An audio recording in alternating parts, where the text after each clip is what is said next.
Headbang and Fist Pump to you. It's time for StarCraft 2.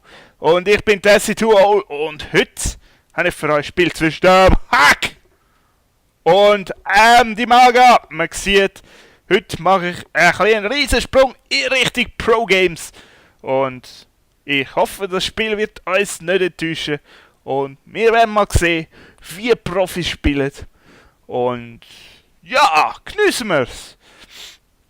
Wir sehen die Maga, wie immer spielt der Protoss Zerg. Zerg! Die Dinge mit dem Creep sind Zerg. Ich sollte das wissen, ich caste die Games immerhin regelmäßig. Und sein Gegner ist natürlich der Hack. Wie schon erwähnt, Protoss. Der bekannteste Protoss möglicherweise überhaupt. Er kommt aus Kanada und was soll man mehr sagen? Er scout ein bisschen um, ob da nicht irgendwo so ein Hidden Hatchery ist. Und natürlich sehr nervig ist, wenn man in so einer Situation plötzlich Hidden Hatchery hat. Nein, natürlich hat er nicht das geschaut. Er hat geschaut, ob da ein Overlord auf dem Weg zu ihm ist, um dann zu wissen, dass sein Gegner schon auf der Basis ist. Aber so sieht es nicht aus. Ah, und hier ein Dings noch offen. Und der Liquid Hack hat gescouten. Er sieht den Overlord. Er weiss, hier bin ich richtig. Geht schon mal zurück und schaut, ob irgendwelche Säglinge kommen. Kommt aber nicht. Und darum fängt er jetzt an, hier mal umzuscouten, was so ist. Gas ist um. Der Dings ist unterwegs, das Pool. Und so entscheidet sich der Hack hier noch ein bisschen zu nerven, noch ein bisschen zu schauen, dass er die Drones durcheinander bringt, indem er einfach auf Mineral 1 klickt und die anfängt zu meinen und so verhindert, dass Drohnen, die kommen, auch mit meinen. Und dadurch wird natürlich das ganze Bild vom Dimaga auf den Kopf gestellt. Und der Dimaga wird sich tödlich ärgern, wird wertvolle Mineralien weg sein. Nicht ein Haufen, however, aber doch immerhin genug, um ihn daran zu hindern, gewisse Sachen zu machen, die sie im Bildplan vorgesehen. In der Zwischenzeit sehen wir, der Hack selber baut hier seinen ersten Warpknoten und der Dimaga sagt, I hate you. I hate your probe. Und der Hack zieht seine Probe zurück. Sieht hier, die Speedlings bzw. Zerglings sind unterwegs. Und er zieht seine Probe zurück. Das bringt so nichts mehr. Und der Dimaga hat in der Zwischenzeit noch gar nicht können scouten, was beim Hack unterwegs ist. Weiss noch nicht mal, wo der Hack hockt. Benutzt jetzt seine Zerglinge, um das Manko auszugleichen. Und probiert gerade die beiden Türme zu besetzen, um mal schauen, was Sache ist, ob da schon ein riesiger Kolossi-Stalker-Ball auf ihn zukommt. Aber er hat Glück und da ist kein riesiger Stalker-Kolossi-Ball, sondern nur eine Probe mit einer einzelnen Mineral-Patch, wo er hier auch abgibt. Und der Hack hat hier schon einen schönen Wall-In mit dem Berserker auf Position halten. Keine Chance für einen Zergling da je reinzukommen. Selbst für mehrere Zerglinge kaum eine Chance. Kaum eine Chance. Der kann da locker 5, 6, 7, vielleicht sogar 8 Zerglings killen, bevor er irgendwelche Probleme kriegt. Und bis dahin wird schon lang die Sentry da sein und alles aufklären. Aber der Dimaga expandiert hier. Hat seine zweite Queen. Unterdessen trotzdem komischen, aber irgendwie interessanten Mineral-Stil, wo mir natürlich ich auf meinem Level nie machen wird, weil auch meine Gegner nicht so ausgebaute Builds sind, dass die wirklich stört, wenn sie 20 Minerals wenig haben am Schluss. Und das sieht so aus, als ob der Dimaga hier probieren wird, einen Angriff zu wagen. Geht mit der einzelnen Dings los, mit dem einzelnen Zergling los, lockt er durch die Armee vom Hack aus der Basis raus. Und jetzt kommt Zergling, könnte einen Surround machen, könnte die Armee vom Hack daran hindern, zurück in die Gegner, in die eigene Basis hinzukommen. Trotz der Fortfield können sie hier die Armee relativ problemlos vernichten. Der Hack muss hier einen Pylon setzen, um zu verhindern, dass die Zerglinge in seine Basis reinkommen. Cancelt den Pylon jetzt, aber wo seine Verstärkung da ist. Und für den Moment sieht es so aus, als ob er den Angriff zurückhalten könnte. Aber durch die ganze Aktion ist es am Dimaga natürlich gelungen, die Expansion, auf die der Hack mit seinen 3 Warp Gates ohne irgendein Tech-Gebäude natürlich hingebaut hat, können um wertvolle Sekunden zu verzögern. Außerdem muss er hier den Pylon neu bauen, um den Wall-In, den er hier möglicherweise plant, den er jetzt ziemlich sicher plant, dadurch weiter zu verzögern und seine Truppe längerfristig hier hinten ein bisschen muss zurückziehen, obwohl er jetzt ein bisschen führen geht. Und dadurch kurz ein bisschen seine Basis verwundbar lässt. Aber die Maga ist darauf vorbereitet, hat hier schon eine Schabenhöhle, hat, wie es aussieht, 6 Roaches um den Weg. 6 Roaches, eine schöne, stabile Sache, wo gegen die Armee vom Hack, die sich jetzt doch ein bisschen führen wagt, vermutlich wird bestehen können, und sobald der Hack die Viecher sieht, denkt er, oh ja, jetzt muss ich nicht pushen. Die Roaches sind einfach viel zu stark für meine Sentries und meine Berserker. Und für den Moment machen wir das Spiel ein bisschen schneller, damit hier auch ein bisschen mehr passiert in weniger Zeit, beziehungsweise gleich viel passiert in weniger Zeit, beziehungsweise mehr passiert in gleich viel Zeit. However, Xel'Naga-Turm besetzt, tapferer kleiner Zergling besetzt der Xel'Naga Watchtower, hier unterwegs, Brutstätte unterwegs, eingraben unterwegs, Geschwindigkeit für Zerg, unterwegs, Evolutionschamber und gleichzeitig macht der Hack Hallucination. Was plant er mit der Hallucination? Wird er die nutzen? Hier ist die Stalker auf dem Feld. Und die Zerglings sind unterwegs, um ein bisschen schauen, was ist. Und hier haben wir den leckersten schnell. Vielleicht muss ich den Time wieder runter tun. Hier ist ein Hallucinated Phoenix. Natürlich weiß sein Gegner nicht, dass das ein Phoenix nur Hallucinated ist. Und er scout ein bisschen ab. Natürlich scout er immer nach Spire. Aber der Spire ist noch nicht rum. Ich glaube, er hat einen zweiten durchgeschickt in der Zwischenzeit. Und der Hack geht ein bisschen vor und ein bisschen zurück. Schaut, ob ein Gegner da ist. Hier der eingegrabene Zergling ist natürlich nervig. Das wird der Hack natürlich zwingen, entweder sein Dings dahin zurückzuziehen oder ein neues zu bauen. Ich glaube, er hat gerade einen neu gebaut. Ja, einen neu gebaut. Sieht hier natürlich nicht eingraben. Ah, doch, hier kommt er.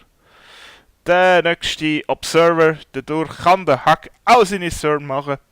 Wenn die Maga hier schon eine anständige Armee hat, wenn man auf den Army Count schaut, ist er solide 20 voraus. Auf den Hack. Wenn man seinen In-Cap schaut, sehen wir, der Hack ist dafür ein bisschen voraus, was Props angeht. Hat im Moment dadurch ein bisschen einen Armeevorteil. Spendet hier, zerstört hier mit Hilfe von seinem Observer ein bisschen den Creep. Aber doch nicht genug, um es zu zerstören. Verliert hier ziemlich sinnlos. Wieso sinnlos? Er verliert sie einfach.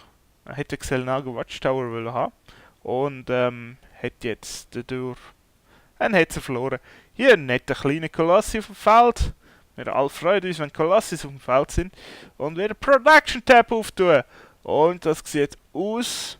Level Upgrade für Fliegerpanzer. Das heisst, irgendwo da muss jetzt ein Spire stehen.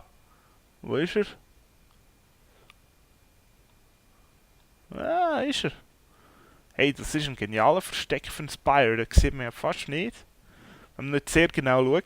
Aber wenn man mit dem Scout darüber fliegt, das ist nicht klar, dass man den Spire wirklich sieht. Spannende Art und Weise, den Spire zu verstecken. Aber jetzt habe ich das Mikrofon gehauen. Ich hoffe, das gibt nicht viel Schaden. Wird der Hack jetzt probieren zu pushen. Sein Gegner baut auf jeden Fall Gender Corruptors. Wird der Hack hier probiert noch eine 4. Expansion zu holen, wo der die Maga unterdessen schon hat. Und schauen wir auf den Macro-Tab, schauen wir auf die Army Size. Ja, der Maga ist maxed out. Sein Gegner, der Hack, ist etwa gut 30 Foot hinten. Und beide Seiten kontrolliert je eine von den Xel'Naga Watchtowers. Die Map ist ziemlich gespalten in der Mitte durch. Sieht das nach einer Aktion aus von dieser wirklich stark Hydra Roach-lastige Armee vom Dimaga. Ja, hier sind noch mehr Roaches und noch mehr Hydras. Gespaltene Armeen sind ja nie schlecht. Währenddem der Hack seine ganze Armee hier unten zusammenhaltet. Sie jetzt probiert Gold Expansion zu holen, was der Dimaga natürlich sofort sieht. Durch die Xel'Naga Watchtower. Und das kann er natürlich nicht dulden und muss jetzt angreifen, muss jetzt die Situation suchen. Der Hack hat schon richtig viele Kolossi auf dem Feld. Hat auch eine Armee, um das zu unterstützen. Muss jetzt hier schauen, muss möglicherweise die 4 Stalker drauf transportieren, um seinen grossen Bioball zu holen. Muss eventuell die Kolossi ein bisschen zurückziehen, dass sie nicht angegriffen werden. Er macht weitere Kolossi, da oben ein hallucinated Kolossi, um Schaden auf sich zu ziehen. Verliert aber fast all seine Stalkers, kann sie nochmal zurückziehen. Und es sieht so aus, als würde er für den Moment den Angriff zurückschlagen.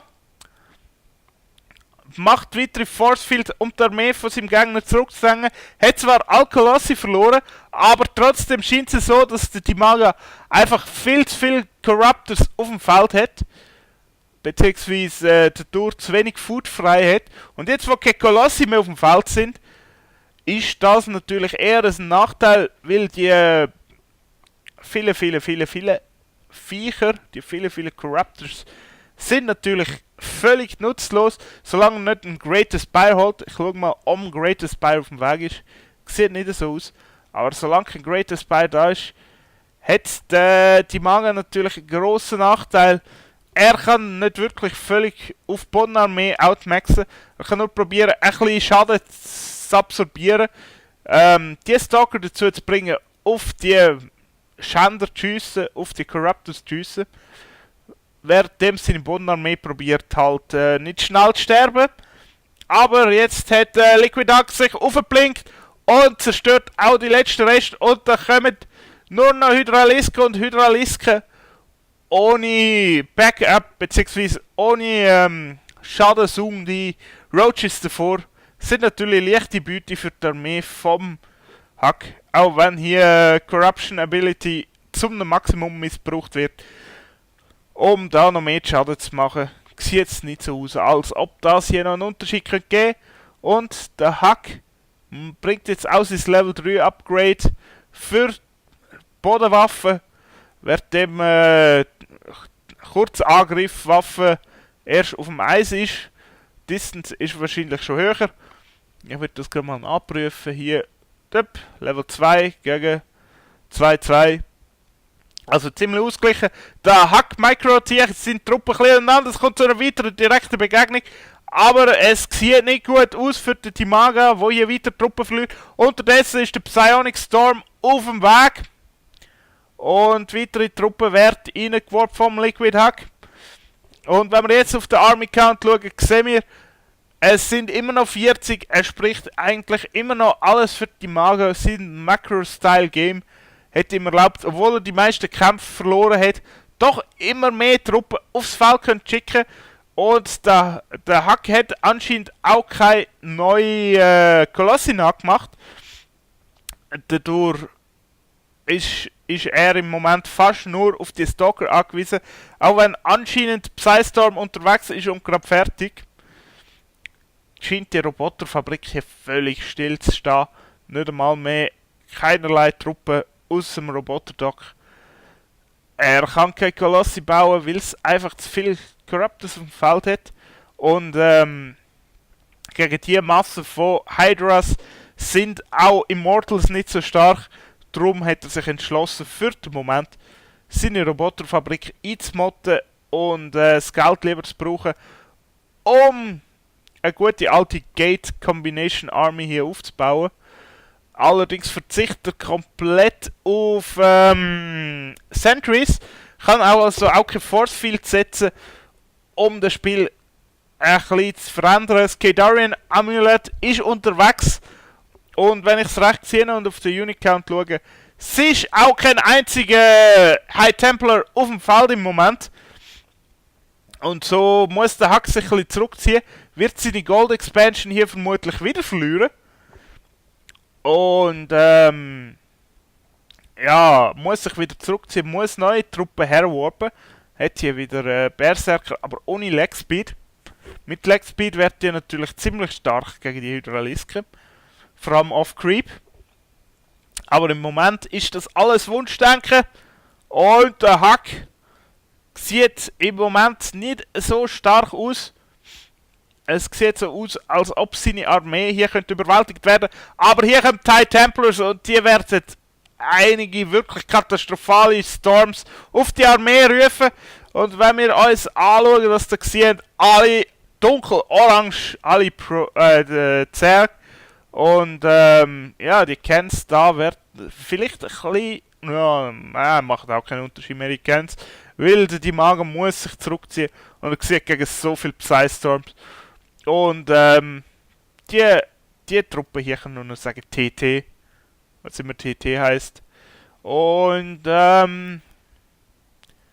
was wird er machen? Wird er noch genug Truppen können mobilisieren, um das irgendwie zurückzuhalten? Der Hack zieht sich wieder ein bisschen zurück. Will natürlich nicht seine Stalker zuvorderst haben. Zuvorderst will er seine Archons haben und seine Berserker, wo genug Schaden saugen. Aber jetzt sollte der Psystorm reinkommen und das Spiel entscheiden. Und das ist im Moment scheinbar wirklich alles, was ihm die Magen noch bleibt, um den Kampf können irgendwie zu kehren. Kann er weitere Truppen mobilisieren. Wir sehen auf dem Unit-Count, das sieht nicht gut für ihn aus. Nur noch 10 Roaches, nur noch 7 Roaches, nur noch 5 Roaches und die Magen sagt GG. Das ist einfach zu viel für mich. Ja. Ja, haben wir ein schönes, kurzes und intensives Spiel gesehen zwischen zwei professionellen StarCraft-Spielern. Ich hoffe, es hat euch gefallen. Schreibt einen Comment drunter, was ihr dazu haltet, dass ich auch Sonic Spiel caste. Und ja, GG, bis bald. SC2O ist draussen.